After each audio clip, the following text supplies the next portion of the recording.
and described the Jews as a threat to the kingdom, persuading the king to issue a decree to destroy, kill, and annihilate all the Jews on a single day. The decree was sent out to all the provinces, and the Jews were thrown into great mourning. When Mordecai learned of the decree, he tore his clothes, put on sackcloth and ashes, and went out into the city, wailing loudly and bitterly. Esther's attendants informed her of Mordecai's distress, and she sent clothes for him to wear, but he refused. Esther then sent Hathach, one of the king's eunuchs, to find out what was troubling Mordecai. Mordecai explained the decree to Hathach and asked him to urge Esther to go before the king and plead for her people's lives. Esther replied that anyone who approached the king without being summoned would be put to death unless the king extended his gold scepter. Mordecai's response to Esther was profound. Do not think that because you are in the king's house, you alone will escape. If you remain silent at this time, relief and deliverance for the Jews will arise from another place, but you and your family will perish. And who knows but that you have come to your royal position for such a time as this. Moved by Mordecai's words, Esther asked him to gather all the Jews in Susa to fast for 3 days. She and her attendants would do the same. She resolved to go to the king, even if it meant risking her life, saying, "If I perish, I perish." On the 3rd day, Esther put on her royal robes and stood in the inner court of the palace. When the king saw her, he was pleased and extended the gold scepter. Esther approached and touched the tip of the scepter. The king asked her what she wanted, promising to grant her request up to half the kingdom. Esther invited the king and Haman to a banquet she had prepared. At the banquet, the king again asked Esther what she wanted. She requested that the king and Haman join her for another banquet the next day. Haman left the banquet in high spirits, but his joy turned to rage when he saw Mordecai, who still refused to bow to him. Haman's wife and friends suggested he set up a pole and ask the king to have Mordecai impaled on it. That night, the king couldn't sleep and ordered the book of the Chronicles to be read to him. He learned that Mordecai had uncovered a plot to assassinate him and had never been rewarded. The next day, Haman came to speak to the king about impaling Mordecai. Before he could, the king asked Haman how to honor someone. Thinking the king meant to honor him, Haman suggested a royal robe, a horse, and a parade through the city. To his shock, the king ordered Haman to do this for Mordecai. Haman obeyed, leading Mordecai through the streets. He returned home in grief, and his wife and friends predicted his downfall. Haman was then hurried to Esther's second banquet. During the banquet, the king asked Esther her request once more. Esther revealed Haman's plot to destroy her people, the Jews. The king, furious, left the room. Haman begged Esther for his life. When the king returned and saw Haman on the couch where Esther was reclining, he accused Haman of attacking the queen. One of the eunuchs informed the king about the pole Haman had set up for Mordecai. The king ordered Haman to be impaled on it. That same day, the king gave Esther Haman's estate, and Mordecai was promoted to a high position in the kingdom. But the story doesn't end there. Esther pleaded with the king to issue a new decree to save the Jews. The king allowed Mordecai to write a decree granting the Jews the right to defend themselves. The decree was sent out, and on the appointed day, the Jews triumphed over their enemies. The Jews celebrated their victory, and the Feast of Purim was established to commemorate their deliverance. Mordecai became second in rank to King Xerxes, and he continued to work for the good of his people. The story of Esther teaches us the power of courage, faith, and standing up for justice. Esther's bravery and willingness to risk her life saved her people and changed the course of history. Her story reminds us that we all have a role to play in making the world a better place, and sometimes we are called to take a stand, even when it's difficult. Thank you for joining us today. If you enjoyed this story, please like, share, and subscribe for more inspiring tales from history and beyond. Until next time, remember to stand up for justice and have faith in the power of doing what's right.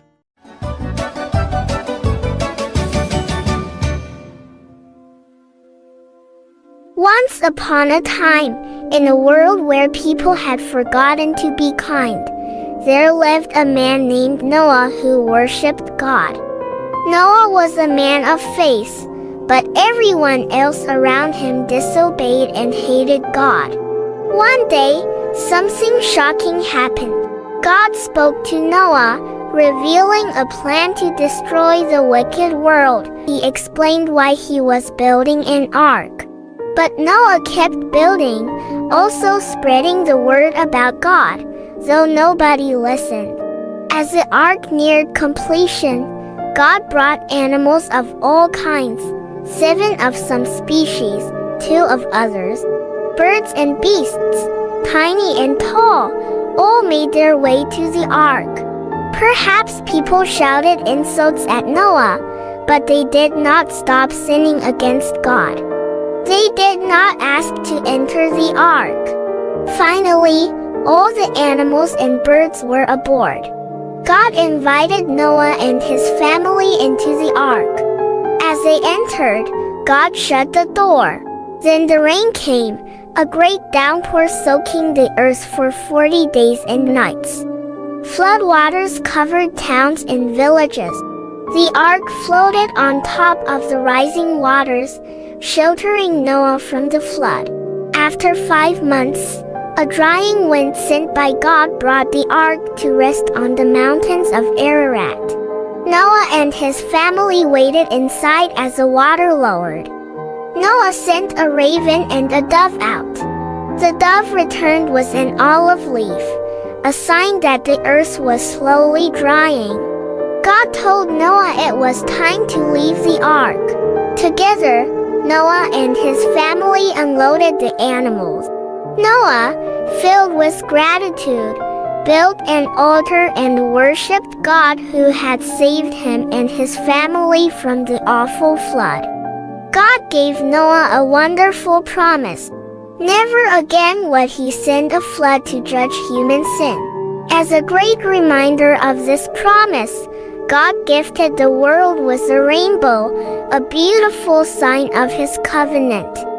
And so, Noah and his family found new beginnings after the flood. In time, his descendants raised people. The whole nations came from Noah and his children.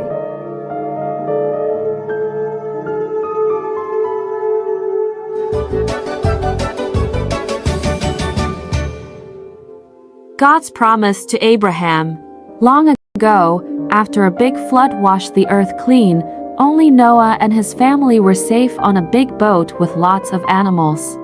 When the water went away, people started to build things again. They had a big idea. Let's build a tall tower that touches the sky, right up to the stars. They wanted to stay together and be friends forever. But something magical happened. Suddenly, everyone started speaking in different languages. It was so confusing because nobody could understand each other anymore. So, the people split up, finding new places to live with others who spoke the same language.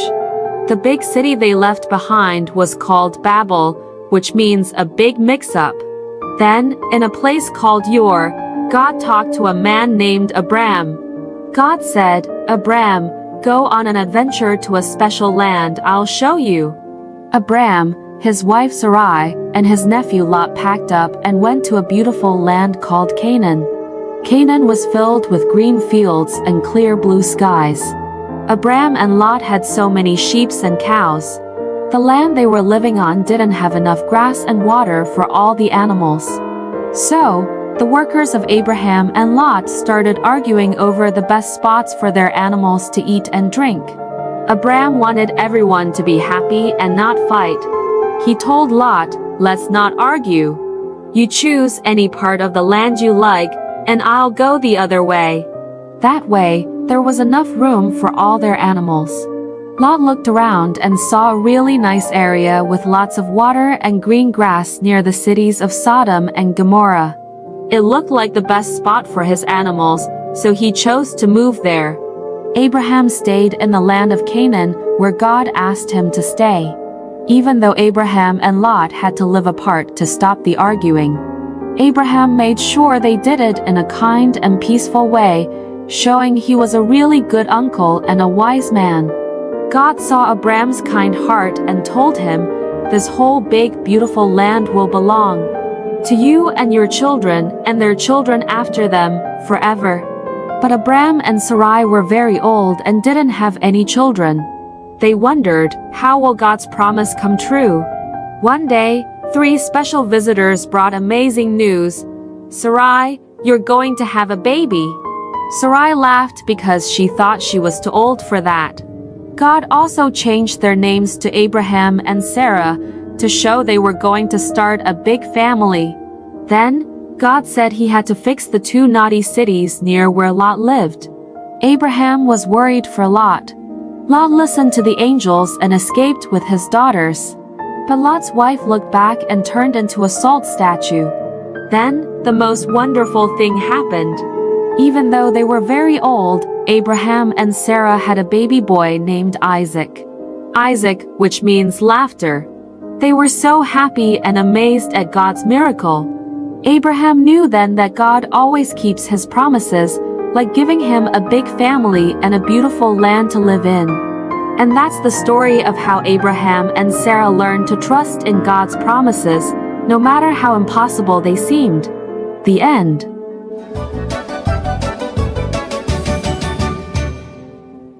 Once upon a starry night, in a land filled with whispers of the past and promises for the future, Abraham, a man known for his kindness and faith, received a very tough test from God. God asked him to do something unimaginable, to offer his dearest son Isaac as a special gift back to God. This was to see if Abraham trusted God above all else, even more than he loved his precious son. Abraham's heart felt heavy, like a stone sinking in a deep, deep ocean. But deep inside, he knew he had to trust God, no matter how hard it seemed. So, with a brave yet heavy heart, he prepared for the journey. As the first light of dawn painted the sky in soft hues of pink and orange, Abraham, Isaac, and their 2 faithful servants set off on a journey filled with uncertainty. Abraham carried the fire and a knife, while Isaac, unaware of what was to come, carried the wood for the fire. As they neared the mountain that God had told them about, Abraham asked his servants to wait for them at the foot of the mountain. "Isaac and I will go up to worship, and then we'll come back to you," he said with a gentle smile. Climbing the mountain, Isaac, with a curious twinkle in his eye, asked, "Father, we have the wood and the fire, but where is the lamb for the offering?" Abraham, with a heart full of hope, replied, "My son, God will take care of it. He will provide the lamb for the offering." Reaching the top, Abraham built an altar, the most difficult one he ever had to make.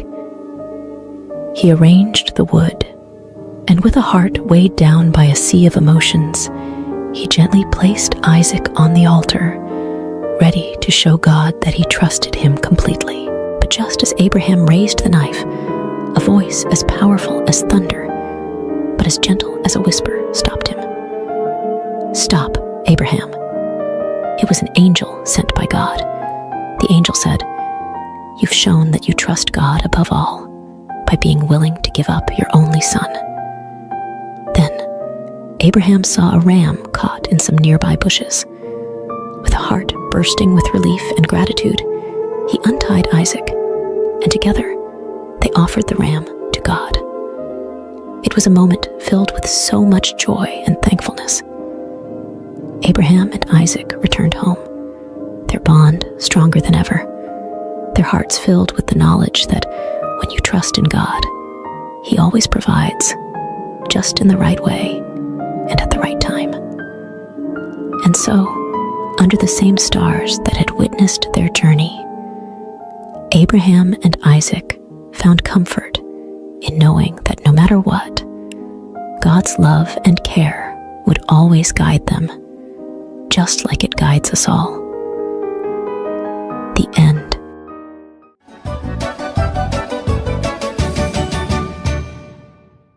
The adventure of Abraham and Isaac, a new beginning. Once upon a time, after a big adventure on a mountain, Abraham and his son Isaac were on their way back home. Then, while the stars twinkled like tiny smiles above them, a kind angel came with a message that made their hearts dance. "Abraham," the angel said, "your family will be as numerous as the stars. And guess what? They're going to bring happiness to the whole wide world." It was like a secret promise about a hero who had come from their family tree, someone very special named Jesus. But when they got back home, they found themselves in a very quiet house. Sarah, the laughter and love of their home, had gone on a journey to the stars. Abraham and Isaac felt very sad, missing her warm hugs and bright smile. Abraham had an idea to bring some joy back into their home. He called his most trusted friend, a wise old servant, and gave him a very important mission. "It's time for Isaac to find a companion, someone to share stories and dreams with," Abraham said. "Please find a kind lady from our family for Isaac." The servant set off on his camels, hoping for a little help from the stars. As he reached a faraway land, he made a wish. "Let the right lady be the one who offers water to my thirsty camels." It wasn't just any wish. It was a special kind of hope that only the kindest hearts could fulfill. Like a scene from a beautiful story, along came Rebecca with a smile as bright as the dawn. She saw the camels, tired and thirsty, and offered them cool, refreshing water. The servant's eyes sparkled with joy. This must be the one, he thought. She was kind, just like the wish. Rebecca, brave and full of adventure, said yes to a new journey. She traveled across the deserts and mountains to meet Isaac. When Isaac saw her, it was like spring had come to his heart, filling it with flowers and sunshine. Rebecca's kindness and laughter brought new stories and dreams to their home. Isaac and Rebecca, hand in hand, started a wonderful adventure together, full of love and promise. And so, the story of Abraham, Isaac, and now Rebecca reminds us all. After every big adventure, after every sad goodbye, there's always a new beginning, a chance for love and joy to grow again, just like the stars that twinkle in the night sky. The end.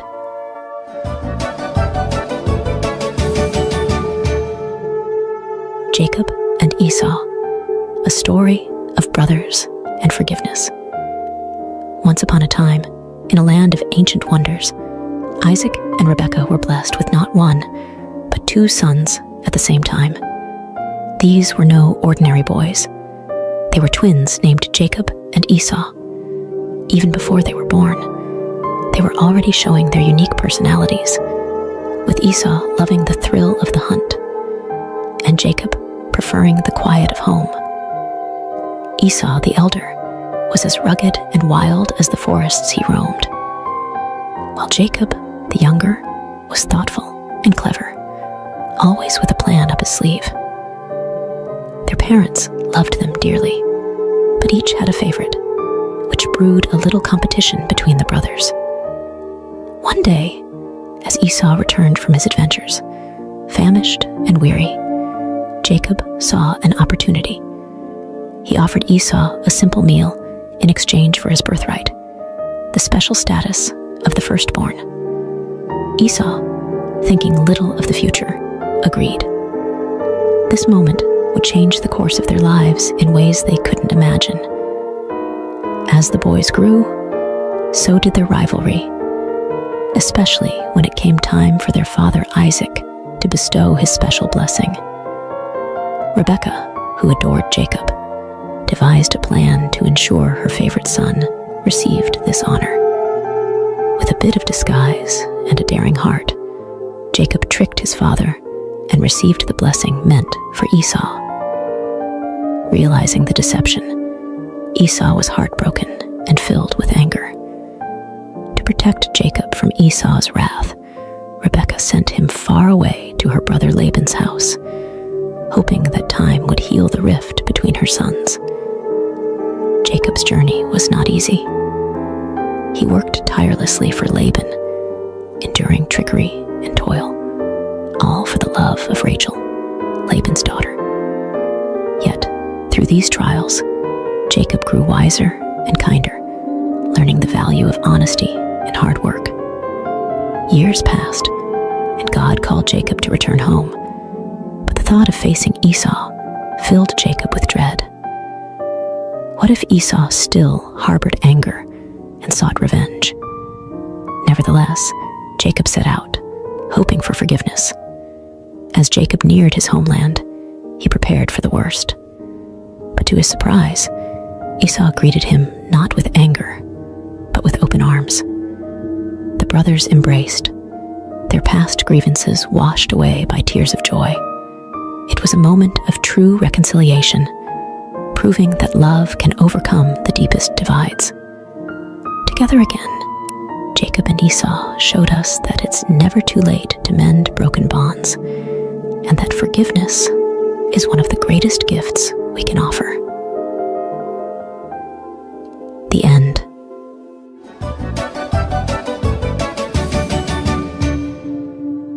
Joseph's journey, from dreamer to dreamkeeper. In a land where families were as vast as the stars, Isaac's heart was full of joy as his son Jacob returned home. Even Esau, who once harbored anger, welcomed Jacob with open arms. But not all was peaceful, for Jacob's sons felt a storm brewing in their hearts, troubled by their younger brother Joseph, who was clearly the apple of their father's eye. Joseph, with his bright, colorful coat, a gift from Jacob, was a dreamer. His dreams, however, sparked flames of jealousy among his brothers. In one dream, Joseph saw his own sheaf of grain standing tall, while his brother's sheaves bowed down to it. In another, the sun, moon, and even the stars bowed before him. These dreams whispered of a future where Joseph would rise above them all, even his parents and brothers. One day, Jacob sent Joseph to check on his brothers in the fields. As he approached, their jealousy turned to dark whispers of getting rid of the dreamer. Reuben, the eldest, suggested they put Joseph in a pit instead, secretly planning to save him later. But while Reuben was away, a caravan heading to Egypt appeared. Judah, another brother, proposed they sell Joseph instead of harming him directly. And so, for 20 pieces of silver, Joseph's fate was sealed, and he was taken far from his homeland, his heart heavy with sorrow and fear. The brothers deceived their father, presenting Joseph's colorful coat, now stained with goat's blood, letting Jacob believe his beloved son was gone forever. Jacob's grief was a deep well of sorrow, with no one able to console him. Meanwhile, in Egypt, Joseph found himself a slave in Potiphar's house. Despite his hardships, Joseph's diligence and trust in God shone brightly, earning him Potiphar's favor and the position of chief servant. But just as things seemed to be looking up, Joseph faced a new trial. Potiphar's wife, with dishonest intentions, falsely accused Joseph, leading to his unjust imprisonment. Even in the depths of a dungeon, Joseph's spirit remained unbroken. understood that through all trials, honoring God was his true strength, a beacon of hope that illuminated even the darkest of places. The end.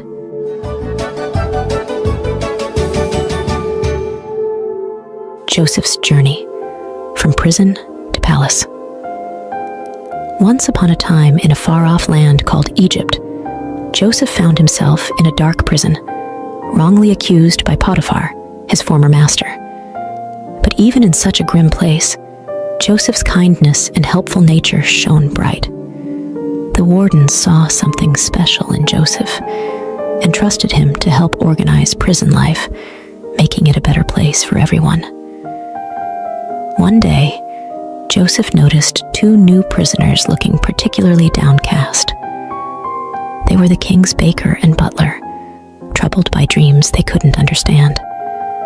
Joseph, with his unwavering faith, assured them, "God can reveal what your dreams mean. Tell me about them." To the butler, Joseph predicted a return to Pharaoh's favor in just 3 days and asked to be remembered. To the baker, however, Joseph had to deliver some unfortunate news. Just as Joseph had said, the butler was restored to his position, but he forgot about Joseph, leaving him in prison. Time passed until one day, Pharaoh himself was troubled by a mysterious dream. Remembering Joseph's gift, the butler finally spoke up, leading to Joseph's summoning. Standing before Pharaoh, Joseph humbly explained that the dream foretold 7 years of abundance, followed by 7 years of famine. He advised Pharaoh to store food during the good years to prepare for the tough times ahead. Impressed by Joseph's wisdom and his clear connection to God, Pharaoh declared, "You will take charge in Egypt, second only to me." And so, Joseph went from prison to palace, overseeing the land's preparations for the coming famine. As predicted, the years of plenty came and went, and famine spread across the land. Back in Joseph's homeland, his family was starving. Jacob sent his sons to Egypt to buy grain, not knowing that they would come face to face with their long-lost brother, now the lordly ruler of Egypt. Joseph recognized his brothers, but they didn't know him. Recalling his boyhood dreams, Joseph realized that this moment was part of a bigger plan. He tested his brothers, demanding they return with their youngest brother Benjamin to prove their honesty. When they returned, Joseph could no longer hide his true identity. Overcome with emotion, he revealed himself to his brothers, saying, "I am Joseph, your brother, whom you sold into Egypt." The brothers were speechless, fearing for what might come next. But Joseph comforted them, explaining that their actions had been part of a divine plan to save their family from famine. "God made me lord in Egypt, so I could save your lives," he told them. Soon after, Jacob and Joseph were joyfully reunited in Egypt, and the entire family was settled there, living in peace and plenty, thanks to Joseph's faith and God's guiding hand. The end.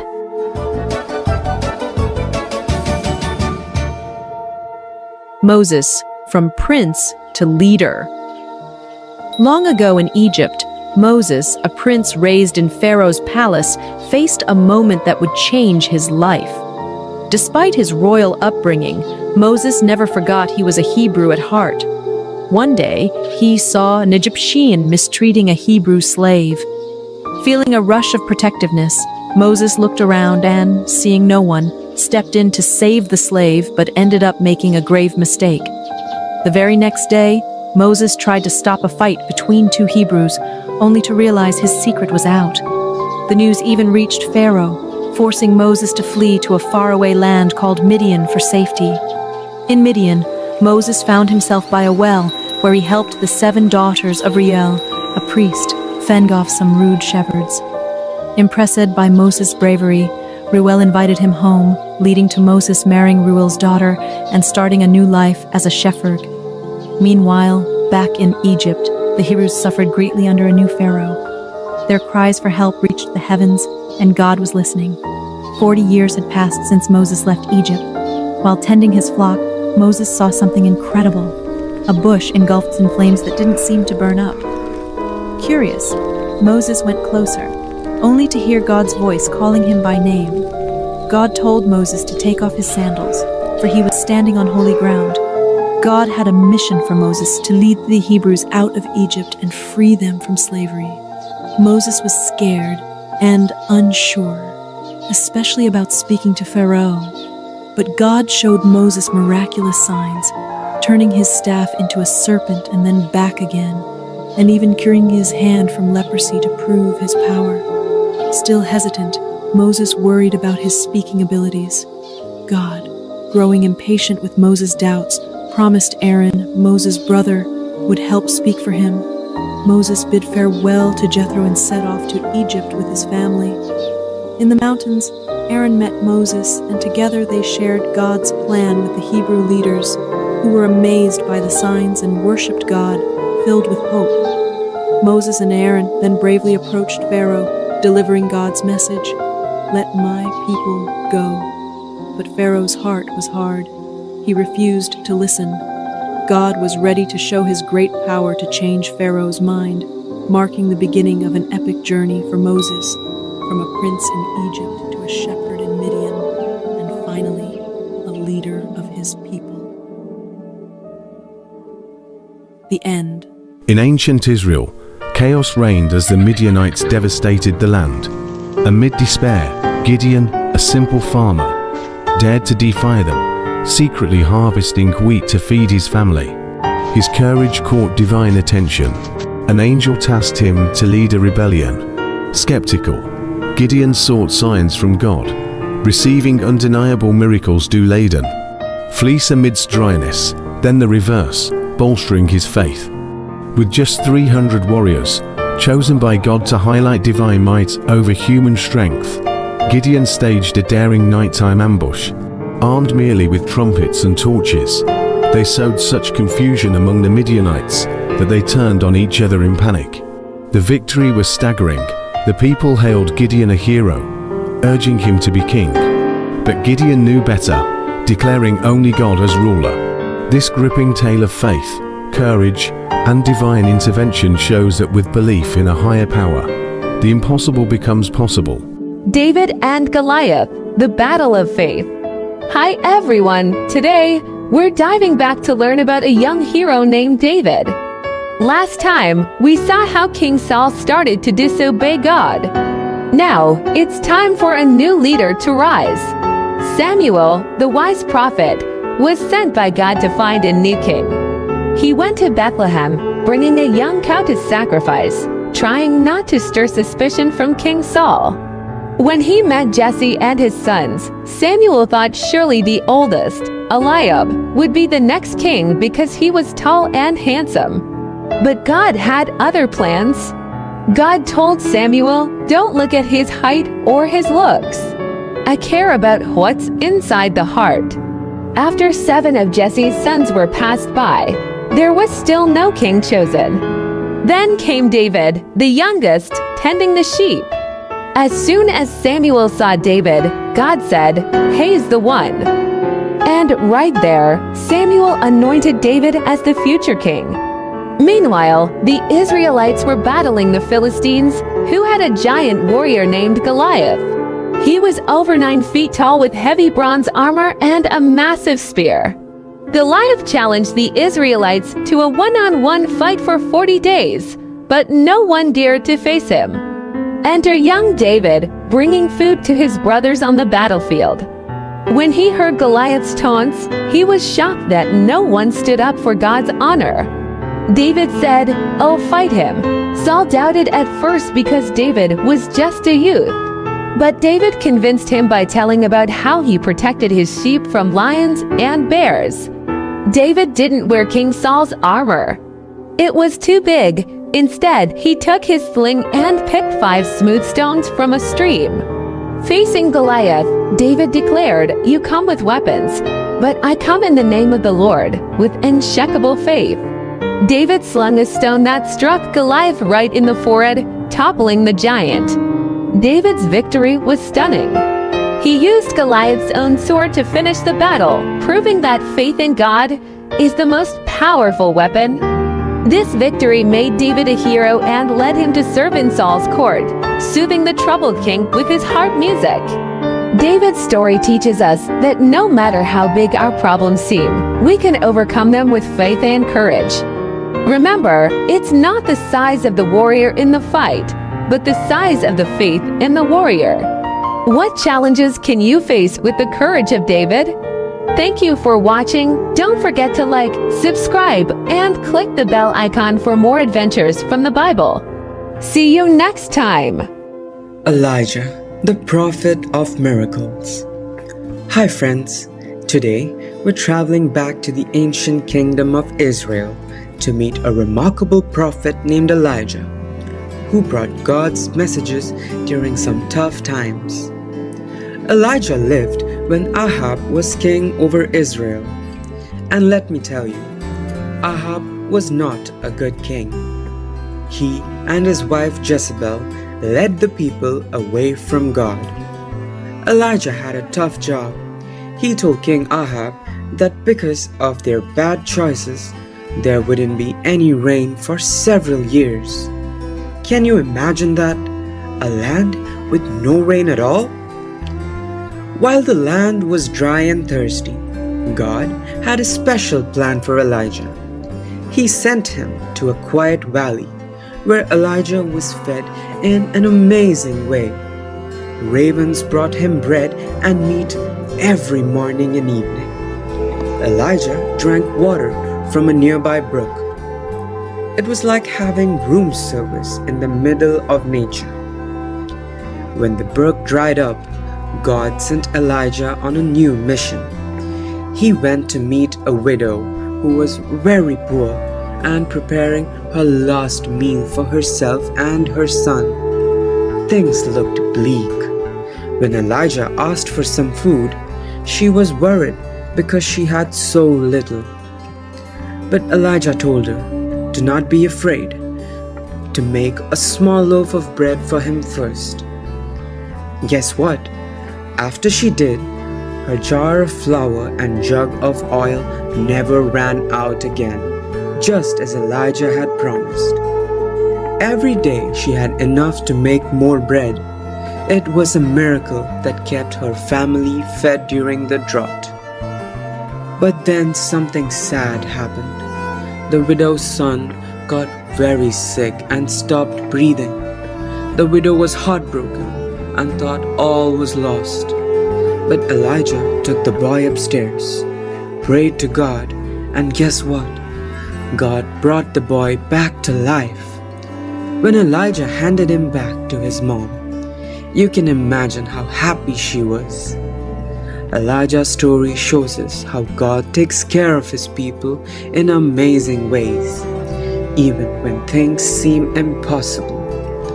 Like the widow, we can trust that God is always with us, ready to provide and help us through tough times. Thanks for watching our story of Elijah, the prophet of miracles. Don't forget to like, subscribe, and click the bell for more Bible adventures. Share what you learned today and keep exploring the wonders of the Bible. See you next time. Bye-bye. Elijah's Showdown. The Battle on Mount Carmel. Today, we're diving back into the amazing stories of the Bible to meet Elijah, the prophet of God. Last time, we saw how Elijah was fed by ravens and a kind widow during a terrible drought. Now, let's see what happens next. Remember, after Solomon, the kingdom of Israel split into two. The northern kingdom called Israel with 10 tribes and the southern kingdom called Judah with 2 tribes. Elijah was sent to the northern kingdom because all their kings were bad. One of the worst was King Ahab, who led the people to worship false gods. 3 years into the drought, God told Elijah it was time to go back to King Ahab, declare that the drought would end. On his way, Elijah met Obadiah, a good man working for the bad king. Obadiah was secretly hiding God's prophets from Queen Jezebel, who was trying to kill them. When Elijah asked Obadiah to get Ahab, Obadiah was scared. He thought Elijah might disappear and Ahab would be furious. But Elijah promised to stay put. So Obadiah went to get the king. And now the real excitement begins. Elijah told King Ahab to gather all the people of Israel and bring 450 prophets of the false god Baal and 400 prophets of the other false god Asherah to Mount Carmel. There, Elijah issued a challenge to show who the true God is. 2 bulls were placed on altars, one for Baal's prophets and one for Elijah. The God who sent fire to burn the bull would be the true God, said Elijah. The prophets of Baal went first. They danced and shouted, "Baal, send fire!" But nothing happened. Elijah teased them. Maybe you need to yell louder. Maybe he's asleep or on a trip.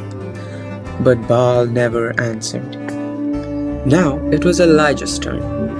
He built his altar with 12 stones, representing the 12 tribes of Israel. He placed the bull on the altar and then did something surprising. He poured water all over the altar until it filled a trench around it. Everything was soaking wet.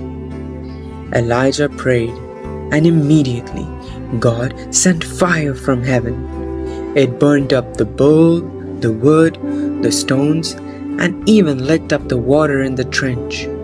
Everyone saw it and believed that the Lord is the true God. Seeing this miracle, the people captured the false prophets of Baal and Asherah and put them away. This showed everyone the power of the true God and turned their hearts back to Him. Elijah's story shows us the power of faith and prayer. No matter how difficult things seem, trusting in God can lead to amazing outcomes. What can you trust God with today? Let me know in the comments. Thanks for joining us on this thrilling adventure with Elijah. Don't forget to like, subscribe, and click the bell for more incredible Bible stories. Share your thoughts in the comments and keep discovering the wonders of faith. See you next time. Bye-bye. Gideon's brave heart, the battle against the Midianites. Once upon a time in the land of Israel, after a brave leader named Joshua passed away, the people forgot about God. They stopped praying and didn't follow His ways anymore. This made God very sad, and because of this, He allowed the Midianites, not very nice neighbors, to cause trouble. They burned down houses and farms, making it so hard for the Israelites that they had to live in caves. But there was one man, Gideon, who still tried to do his best. He secretly grew some wheat to make bread for his family. He had to be very sneaky and thresh his wheat in a hidden spot near a wine press to avoid the Midianites. One day, while Gideon was working hard, an angel came with a special message from God. The angel told Gideon that God wanted him to do 2 big things. First, God wanted Gideon to knock down his father's statue of a false god and build an altar for the true God. Gideon was scared but did it anyway because he knew it was the right thing to do. The second thing was even scarier. God wanted Gideon to lead an army against the Midianites. Gideon couldn't believe it. Me, lead an army, he thought. So, he asked God for a sign to make sure God was really with him. He put a piece of wool on the ground and said, "If the wool is wet with dew in the morning but the ground is dry, I'll know you're with me." And guess what? The next morning, the wool was soaking wet, but the ground was bone dry. But Gideon was still a little unsure, so he asked for another sign. This time, he wanted the ground to be wet and the wool to be dry. And God did it again. Now, Gideon knew for sure that God was with him. Gideon started with a big army, but God had a surprising plan. He told Gideon he only needed 300 men to defeat the Midianites. God wanted to make sure everyone knew it was his power, not theirs, that saved them. Even though Gideon was still a bit scared, God gave him a little sneak peek of the Midianites being afraid of him. Gideon and his tiny army then did something very clever. They took trumpets and jars with torches inside and surprised the Midianites in the middle of the night. They made so much noise and showed so much light that the Midianites got scared, ran away, and even fought each other. After this big win, the people wanted Gideon to be their king, but Gideon knew the truth. "I won't be your king," he said. "God is the only one who should rule over us." And that's the story of how Gideon, with just a little faith and a lot of help from God, saved his people. It teaches us that even when things look really tough, if we trust in God, we can do amazing things, just like Gideon did. The end.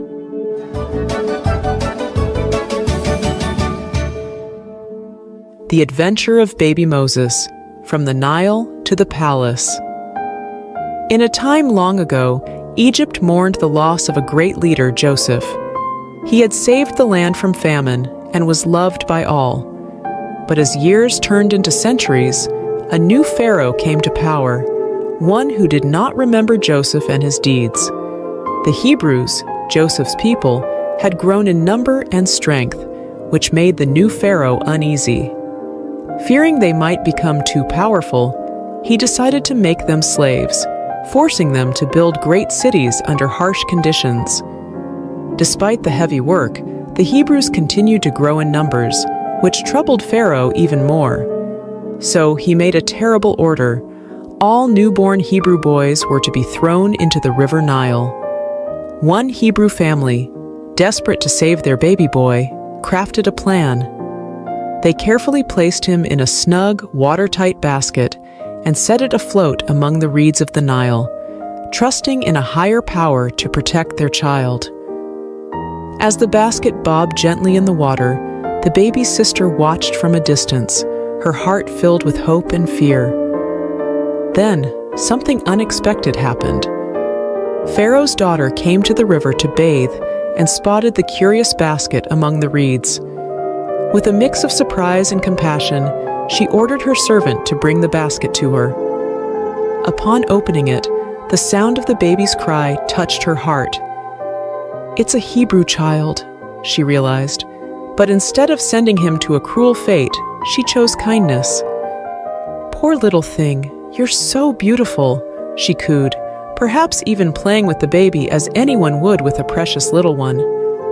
Watching all this unfold, the baby's sister saw an opportunity. She bravely approached the princess and offered to find a Hebrew woman to nurse the child. The princess agreed, not knowing the girl would bring the baby's own mother. Rushing home, the sister called out to her mother, "Come quickly! Oh, hurry!" Without a moment to lose, they both hurried back to the riverbank. There, Pharaoh's daughter entrusted the baby to his mother, saying, "Nurse him for me, and I will pay you." She named him Moses, which means drawn from the water. In a twist of fate, baby Moses was back in his parents' arms, where they taught him to love God and cherish his heritage. But soon, he would grow up in the palace as the son of Pharaoh's daughter, destined for greatness, part of a divine plan far beyond what anyone could imagine. The end. Joshua and the walls of Jericho. In the wake of Moses' passing, a new chapter unfolded for the Israelites. Joshua, anointed by divine decree, stood at the threshold of immense responsibility. He understood that before he could marshal his forces for the battles ahead, he needed to fortify his spirit and align his heart with God's will. As Joshua stepped into his role, God's promise was clear: adhere to the divine commandments, and prosperity and victory in the promised land would be theirs. The Israelites, in turn, pledged unwavering loyalty to Joshua, echoing their commitment to follow God's word. With strategic foresight, Joshua dispatched spies to Canaan, eyeing the formidable city of Jericho. It wasn't long before the king of Jericho tipped off about the covert visitors. ordered a citywide manhunt. The spies, seeking refuge in Rahab's home, found themselves in peril. But Rahab, recognizing the hand of God with the Israelites, chose to protect them, securing a promise of safety for herself and her family in return. The path to Jericho presented its own trial. The formidable Jordan River. With no bridge in sight, the challenge seemed insurmountable. Yet, faith paved the way where no path existed. As the priests, bearing the Ark of the Covenant, stepped into the river's edge, the waters parted, mirroring the miracles of old. This miraculous crossing, marked by 12 stones at the riverbed and on Canaan's shore, would stand as eternal testaments to God's power and faithfulness. Jericho loomed ahead, its massive walls a daunting barrier. Yet, the appearance of the captain of God's army served as a divine assurance to Joshua that the battle's outcome was already decreed in the heavens. The instructions given to Joshua were unconventional. A silent march around Jericho for 6 days, followed by a climactic procession on the 7th day, culminating in a triumphant blast of trumpets and a unified shout from the Israelites. The walls of Jericho, so long a symbol of invincibility, crumbled to dust, leaving only Rahab's abode untouched, a sign of the covenant kept by the scarlet cord. Rahab and her family were spared, a token of God's mercy amidst judgment. In the aftermath, Jericho's riches were consecrated to God, and Joshua pronounced a dire curse on any who dared to rebuild the city. The fall of Jericho sent ripples throughout Canaan, a clear message that God's favor rested upon Israel. This narrative, rooted in the ancient text of Joshua 1-6, not only recounts a pivotal moment in Israel's history, but also reflects the enduring truth that faith, obedience, and divine guidance can topple the mightiest of obstacles. The end. King David and the return of the Ark of the Covenant. Today, we're diving back into the epic saga of King David, following his journey from a young hero to a great king. Last time, we saw David anointed by Samuel and defeating the giant Goliath. Now, let's see what happens as he steps into his role as king. After King Saul's death, Israel was divided. David became king over Judah and ruled from Hebron, while Saul's son, Ishbosheth, took over the rest of Israel. It sounds complicated, doesn't it? There was a long struggle between the followers of David and Saul, but David's side grew stronger every day. Eventually, David's leadership and bravery won the hearts of all the tribes. He was anointed king over all 12 tribes of Israel. Can you imagine going from looking after sheep to leading an entire nation? David then captured Jerusalem, making it his capital and calling it the City of David.